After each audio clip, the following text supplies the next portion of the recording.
بسم اللہ الرحمن الرحیم۔ السلام علیکم۔ امرو کے وار سے حضرت علی رضی اللہ عنہ کی پیشانی سے خون بہہ نکلا، مگر انہوں نے فوراً جوابی حملہ کیا۔ امرو بن عبدود کی گردن کے نچلے حصے پر ان کی تلوار لگی، تلوار ہنسلی کی ہڈی کو کاٹتی چلی گئی، وہ خاک و خون میں لوٹتا نظر آیا۔ مسلمانوں نے اللہ اکبر کا نعرہ لگایا۔ آپ صلی اللہ علیہ وسلم نے یہ نعرہ سنا تو جان لیا کہ حضرت علی رضی اللہ عنہ نے امرو کو قتل کر دیا ہے۔ اس کے گرتے ہی جو لوگ اس کے ساتھ آئے تھے واپس بھاگے۔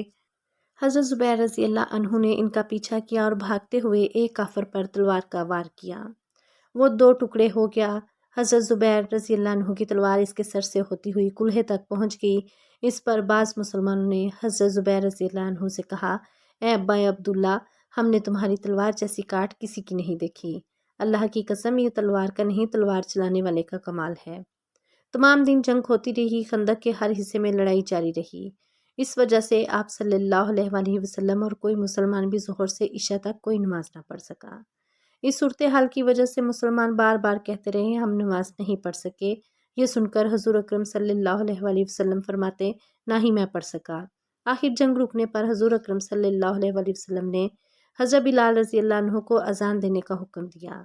انہوں نے ظہر کی تکبیر کہی اور حضور اکرم صلی اللہ علیہ وسلم نے نماز پڑھائی۔ اس کے فوراً بعد حضرت بلال رضی اللہ عنہ نے عصر کی تکبیر پڑھی اور حضور اکرم صلی اللہ علیہ وسلم نے عصر کی نماز پڑھائی۔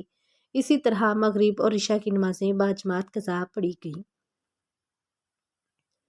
غرض خندق کی لڑائی مسلسل جاری رہی۔ ایک روز خالد بن ولید نے مشرکوں کے ایک دستے کے ساتھ حملہ کیا، لیکن اس طرف اس وقت حضرت اسید بن حضیر رضی اللہ عنہ 200 سواروں کے ساتھ موجود تھے۔ جو ہی حضرت خالد بن ولید نے اپنے دستے کے ساتھ خندق پار کی، یہ ان کے سامنے آ گئے۔ اس طرح حضرت خالد بن ولید ناکام لوٹ گئے۔ اس صورتحال نے طول پکڑا، صحابہ کرام رضی اللہ عنہم پریشان ہو گئے۔ آخر حضور اکرم صلی اللہ علیہ وسلم نے اللہ تعالیٰ سے دعا فرمائی۔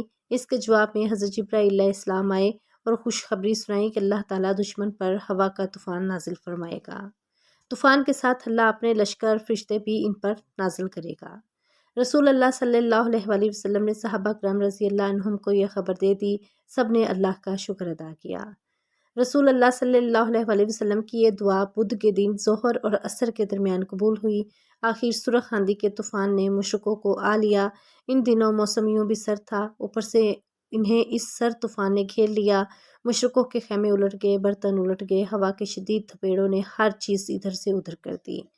سامان کے اوپر اور سامان لوگوں پر آ گرا۔ پھر تیز ہوا سے اس قدر ریت اڑی کہ ان میں سے نہ جانے کتنے ریت میں دفن ہو گئے۔ ریت کی وجہ سے آگ بجھ گئی، چولہے ٹھنڈے ہو گئے۔ آگ بجھنے سے اندھیرے نے گویا انہیں نگل لیا۔ یہ اللہ کا عذاب تھا جو فرشتوں نے ان پر نازل کیا اور درہم برہم ہو گئے۔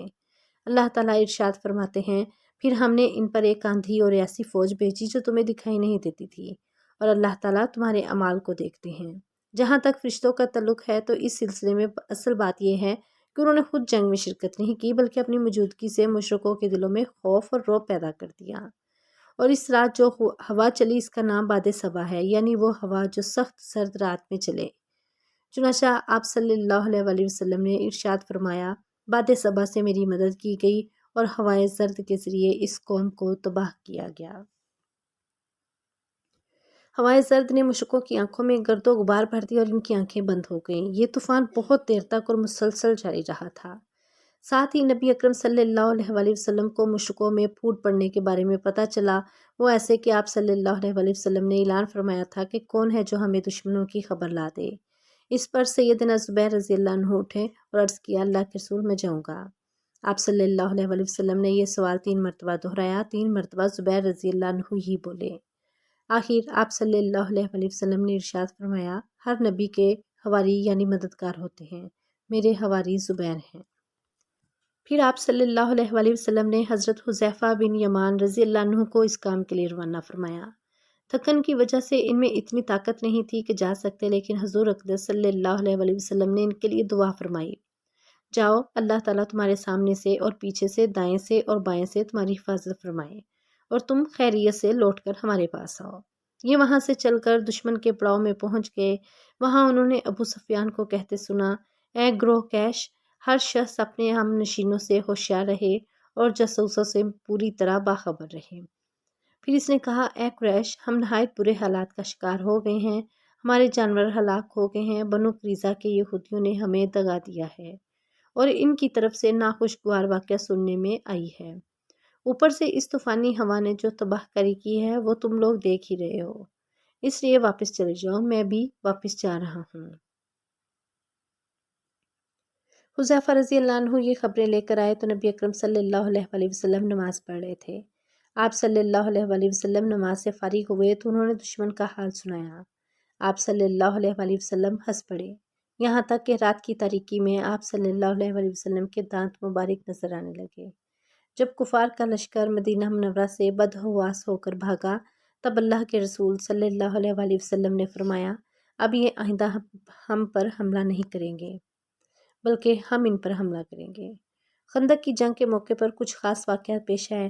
جب خندق کھودی جا رہی تو اس دوران ایک صحابی بشیر بن سعد رضی اللہ عنہ کی بیٹی ایک پیالے میں کچھ کھجوریں لائیں۔ یہ کھجوریں وہ اپنے باپ اور ماموں کے لیے لائی تھی۔ حضور اکرم صلی اللہ علیہ وآلہ وسلم کی نظر ان کھجوروں پر پڑی تو فرمایا، کھجوریں ادھر لاؤ۔ اس لڑکی نے کھجوروں کا برتن آپ صلی اللہ علیہ وآلہ وسلم کے ہاتھوں میں الٹ دیا۔ کھجوریں اتنی نہیں تھیں کہ دونوں ہاتھ بھر جاتے۔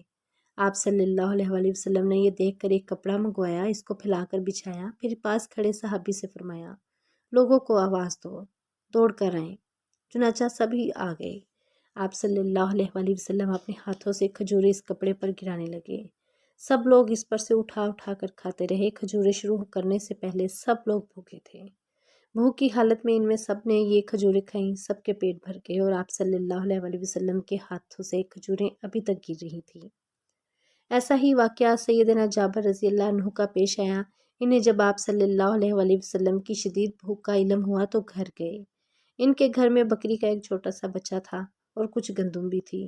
انہوں نے کہا، نبی اکرم صلی اللہ علیہ وآلہ وسلم کو بھوک لگی ہے، لہٰذا یہ بکری ذبح کر کے سالن تیار کر لو، گندم کو پیس کر روٹیاں پکا لو، میں اللہ کے نبی صلی اللہ علیہ وآلہ وسلم کو لے کر آتا ہوں۔ حضرت جابر رضی اللہ عنہ کچھ دیر بعد حضور اقدس صلی اللہ علیہ وآلہ وسلم کی خدمت میں حاضر ہوئے اور آہستہ آواز میں کہا کہ آپ کے لیے گھر میں کھانا تیار کرایا ہے۔ یہ سن کر حضور اقدس صلی اللہ علیہ وآلہ وسلم نے کسی سے کہا، اعلان کر دو جابر کے ہاں سب کی دعوت ہے۔ چنانچہ پکار سن کر اعلان کیا گیا کہ سب لوگ جابر کے گھر پہنچ جائیں۔ حضرت جابر رضی اللہ عنہ پریشان ہو گئے، وہ تھوڑا سا کھانا اتنے لوگوں کو کیسا پورا کریں گے؟ انہوں نے پریشانی کے عالم میں انا للہ و انا الیہ راجعون پڑھی اور پھر گھر آ گئے۔ وہ کھانا حضور اقدس صلی اللہ علیہ وآلہ وسلم کے سامنے رکھ دیا گیا۔ آپ صلی اللہ علیہ وآلہ وسلم نے فرمایا، اللہ برکت دے۔ پھر آپ صلی اللہ علیہ وآلہ وسلم نے بسم اللہ پڑھی، سب نے کھانا شروع کیا۔ باری باری لوگ آتے رہے اور کھا کر اٹھتے رہے، ان کی جگہ دوسرے لیتے رہے، یہاں تک کہ سب لوگوں نے خوب پیٹ بھر کر کھانا کھایا۔ اس وقت ان مسلمانوں کی تعداد 1000 تھی۔ حضرت جابر رضی اللہ عنہ کہتے ہیں، اللہ کی قسم جب سب کھانا کھا کر چلے گئے تو ہم نے دیکھا کہ گھر میں اب بھی اتنا ہی کھانا موجود تھا جتنا حضور اقدس صلی اللہ علیہ وآلہ وسلم کے سامنے رکھا گیا تھا۔ جب آپ صلی اللہ علیہ وآلہ وسلم غزوہ خندق سے فارغ ہو کر گھر آئے تو وہ دوپہر کا وقت تھا۔ حضور اکرم صلی اللہ علیہ وآلہ وسلم نے ظہر کی نماز ادا کی اور سیدہ عائشہ صدیقہ رضی اللہ عنہا سے کے حجرے میں داخل ہو گئے۔ آپ صلی اللہ علیہ وآلہ وسلم ابھی غسل فرما رہے تھے کہ اچانک حضرت جبرائیل علیہ السلام سیاہ رنگ کا ریشمی عمامہ باندھے وہاں آ گئے۔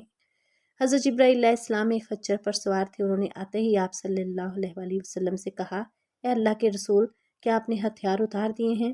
آپ نے فرمایا، ہاں اتار دیے ہیں۔